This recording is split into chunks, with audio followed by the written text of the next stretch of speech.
Geographic arbitrage, புவியியல் ரீதியான விலை அப்படின்னா, நீங்கள் தயாரிக்கிற இடத்திலேயே ஒரு பொருளை சந்தைப்படுத்தாமல் எங்க குறைவான விலையில் இந்த பொருள் கிடைக்கிறதோ அங்க வாங்கி எங்க அதிக விலையில் விற்க முடியுமோ அங்க விற்பது. நீங்க கண்ணுனால நிறைய பார்த்துருப்பீங்க, உதாரணங்கள் பார்த்துருப்பீங்க. ஆனால் பாம்பேக்கு ஒவ்வொரு முறை இவங்களை கூட்டிகிட்டு போகும்போது நான் என்ன சொல்லுவேன்னா, பாம்பே வந்து ஒரு மார்க்கெட்டிங் ஹப்.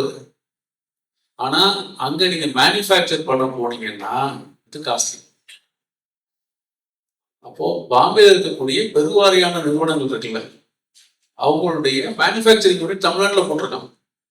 போட்டுட்டு அவன் அங்கேருந்து சேல் மட்டும் பண்ணுறான் இல்லையா?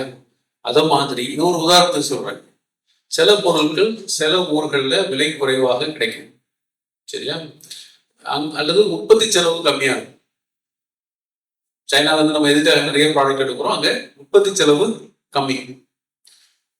ஆனால் செல் பண்ணுறது அதே மார்க்கெட்டில் விற்கிறதுக்கு பதிலாக ஒரு அப் மார்க்கெட்டில் நீங்கள் விற்க முடியும். இதுதான் வந்து புவியியல் ரீதியான விலை, ஜியாகிரபிக் ஆர்பிட்ரேஜ் அப்படிங்கிறது. Same product, different market, different prices. ஒரு தேங்காய் இந்தியாவில் என்ன விலை, யுஏயில் என்ன விலை, அமெரிக்காவில் என்ன விலை, சேம் ப்ராடக்ட் தான். ஆனால் ஜியாகிரபி மாறும் பொழுது அந்த விலை மாறிவிடுகிறது. ஒத்துக்கிறீங்களா? இப்போ திருநெல்வேலியில ஒரு வாழை இலை இருக்குதுன்னா அதுக்கு சென்னையில் அதுக்கு ஒரு வேற வேலை, பாம்பேல வேற வேலை இல்லையா?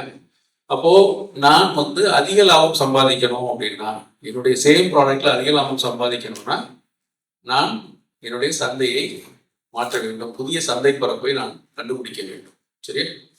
யாராவது நீங்க எக்ஸ்பீரியன்ஸ் பண்ணிருக்கீங்களா? நான் சொன்ன உதாரணம் போக யாருக்காவது புது உதாரணங்கள் ஏதாவது இருக்குதா?